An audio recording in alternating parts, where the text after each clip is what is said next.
The moon belongs to everyone. The best things in life are free. Welcome back to Conversations with Chris And Crystal. and our little guest star, Rocco. He's wanting to Yes. get into the act. Yeah, he says, how does this computer work? Somebody show me how it works. Today we are talking about budgets and budgeting. And that's a guide that keeps you on the path to reach your financial goals, whatever that might look like. Budgeting keeps your finances under control, shows when you need to make adjustments to your spending, and helps you decide where your money goes instead of wondering where it all went. So that's where that writing down everything that you buy and probably just keeping all the receipts so that you can get home and figure out what you bought that day, because with me that would be, I'd be like, where was I don't remember. To write it down, because that'll help you with a budget later when you figure out what your expenses are. Were they things that you really needed to spend on, or was it just for fun? Because then you can split up your budget. Yeah, for me, what I do is I write down all the fixed expenses. Yeah. And, you know, I subtract in my head or whatever from the amount of money that I make each month. Okay. And then whatever's left over, I decide where to allocate that, like some to savings and whatever, you know, maybe give yourself $50 or $100 a month to spend on whatever and not worry about it, or things like that. Now, some of your fixed expenses aren't exactly fixed, like unless you are on the electricity plan that has a set amount every month, which you can do that. Or your water bill, it's usually the same amount, but sometimes you use a little bit more water each month. Things like that, you got to keep budget for the highest amount, and then you'll always be safe with. Right. Well, there's different percentages that they talk about putting in a budget, and one of them is the 50-30-20 rule of allocating your categories in your personal or household budget. The rule targets 50% of your after-tax income towards necessities, which would be the The fixed expenses things- and your groceries. and your mortgage payment and those kinds of things, or your rent. 30% toward things you don't need but make life a little nicer, and final 20% toward paying down debt and or adding to your savings account. And now I learned that a little differently. I learned the 10%, if you are a Christian or you're a churchgoer, 10% to the church, and then take the amount, and a lot of people say, would you take after tax or before tax? When you're taking off your 10%, you want that before tax. Right. Yeah, because that's your income, that's the change in your life. So you take the 10% off of there, and then another thing to do is take that same amount, you know you're going to, 10%. if it's $2,500 and you're going to take $250 for church, and then take $250 for yourself and put that into savings. Yeah, savings. Yeah, so that you have the 10% and the 10% there. And then go look at your budget and figure out where you're going from there. Yeah, because if you take it right off the top, then it's not there. You Yeah, just it's gone. accept it's gone. Yeah, it's gone. And the deal with tithing, we'll do whole other video on tithing and giving, and tithing, offering, alms, and charity. So that's a whole other discussion, and how God blesses those efforts. And in the case of tithing, He takes care of our stuff. So we're tithing, we're putting that together. So you're calculating your income, make lists of your expenses, and that's what I was talking about. Write down everything for a few months or so you can kind of see what expenses look like for you, and then you'll start seeing too what you want to change. Maybe you won't go to Starbucks every day. Heaven forbid for some people, but okay, it's all right. I got it. And then set realistic goals as to what you do want to accomplish with it. Choose a budget strategy. There's those different percentages I was talking about, and adjust your habits. That's what I was just trying to say. Adjust your habits. Maybe you don't go to Starbucks every day. Automate your savings and your bills, and that's something they didn't have back in the day. So yes, you can go on and automatically pay everything so that you're not sitting with a piece of paper and writing out checks and all that kind of stuff. You can just set it up. My one caution to you, though, would be do not let a company automatically take the money out of your account. Because once you give them permission to take money out of your account, let's say something happens and they overcharge you for something, or you quit their service and they're still taking the money out. It takes forever to get it back. So just do it through your bank. You can set it up to automatically pay out of your bank to them, and then you can cancel at any time with no problem. Right. The other thing about doing it out of your bank is to have another account that's just for Yeah. paying the bills. Yeah, you have your account, paying the bill account and a savings account, and that should work out just dandy. Especially if there's two of you, husband, wife, or whatever, then you each put money into the paying bills one, and then, Right. it works out Right. that Right. way. So, and then track your progress, watch how much is coming out. You've got that account that you can go to separately that tells you what you're spending on things, so you can very easily list them on a spreadsheet or just write them down that this is what I'm spending.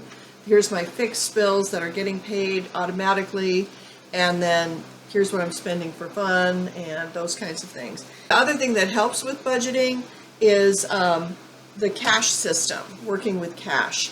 And Chris is going to show you some other types of things, but when I was doing the cash system, it just helps you stick to your budget a little bit more. So you can put entertainment, you can put, what else? No, I actually will not use a credit card at gas stations anymore. Mine was compromised twice in 1 month. Ooh. So I have a gas cash envelope, and I would have Groceries? groceries, yes, because groceries is something that you can change. You can Yeah, you alter can that adjust as it. you adjust it as you need to, and that's what helps with your budgeting. And then I had like 7 or 8. What did I have? I had makeup, hair, nails. What else did I have? So you have the hair, makeup, Like, what else? Starbucks, if you do that. Yes, Starbucks can have its own envelope. But I was just thinking, okay, so hair, makeup, clothing. Clothing can also be, and what you can do is monthly or whenever you get paid, you'll have it written on there. You'll have something that says gas and $50 a week or whatever it is that you need for gas, and you can just keep putting the money in these envelopes, and if you happen to have some extra, that's fine, just leave it the same, and then when you go to use it, it's there. There's also entertainment. Obviously you'll have some in there. Sometimes you borrow from one to pay the other. Yeah, I've done that before. That means you have no entertainment for that week, and so if you can figure that in. Yeah, if you can figure that stuff out. And then what I did is I just punched holes down here on either side, and you could put yarn through there. You could put those Little binder thingies. yeah, the binder thingies or whatever you want to do so that you're easily able to flip right through and see what you've got in your envelope system. But Yeah, and Temu has actual binders that you can buy very inexpensively that have the little plastic zippered pouches that Yeah. fit in there, and some of the things they offer have words already written on it, like gas or whatever. Oh, nice. Some of them they're blank, so you can put whatever you want on them. So it's kind of cool. yeah, that does sound cool.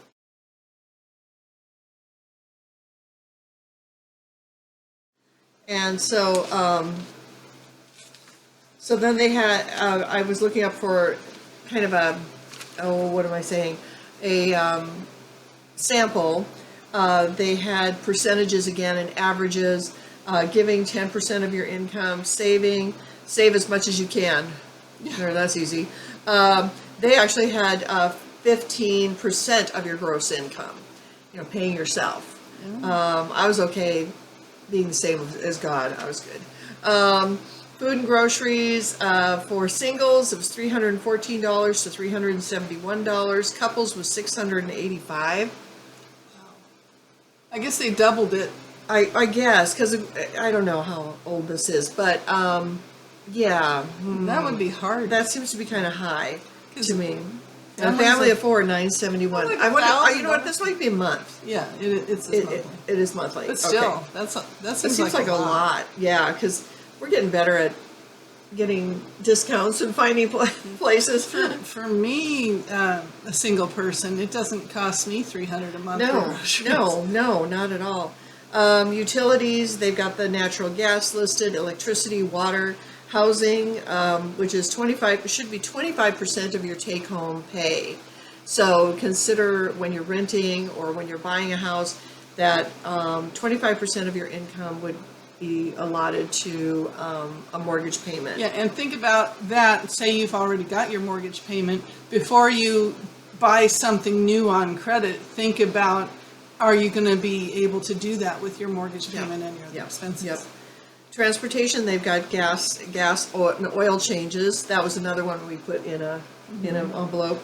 Other forms of transportation, some people take the bus. You want to allot that. Maintenance and repairs Oh, yeah. to said vehicles. For me, I like to have like a separate category, because maintenance, you don't really, like tires, you're not going to need to do that every month. Oh, no, So I no. like to put like a little fund aside for that kind Yeah, of thing. that's true. Yeah, you can And have- house maintenance. Yep, and things yep. You can put that aside, a little bit aside. Here they've got maintenance and repairs, $81 a month. So, you know, you can put $75 a month aside or something like that, just in case. Yeah. I have talked to people who have said, well, why do people save money? Why don't they just spend it all? It's because life happens and you need to be prepared for Yeah, it. like I just used all my savings to do a car repair and my dental crown that I needed to be replaced. So that's what savings is for, is Yeah. to help you with those things Yeah. and other things. Right. So then we have health, medical services, and supplies. You might have some prescription drugs that you pay part of it, or you pay part of it. You know, again, you know, putting aside, they've got $130 a month that you might set aside $100 a month. You know, just have it in there. And like I said, you can rob from Peter to pay Paul every once in a while, but for the most part, you know, you want to try and keep your hands off of it. Yeah. Insurance, whatever that might be that you have to, for obviously the car. Those you probably wouldn't do cash. I have mine on automatic pay. Childcare, those of you who have childcare would have those amounts listed. Lifestyle or entertainment. Personal spending, such as your personal care products and services. And your Starbucks. And apparel and services, yes. And then miscellaneous, about 5% for miscellaneous, and pay off your debt as soon as you can. Yeah. And that's our quick update on The budget. budgeting. Yes. So let us know if you have any questions or if you have any thoughts or ideas about that. Or things that work better for you. Yeah, that you would we'd like love to hear share. about them. Yeah, that'd be great. All right. So Rocco Okay. has passed out. Yep, budgeting is not happening for this dog. He's not budgeting his sick Nope. time at all. No. So, okay, well, thank you very much for being here, and just remember, take care of yourself because nobody else will. See you later. The flowers in spring, the robins that sing, the sunbeams that shine, they're yours, they're mine, and love can come to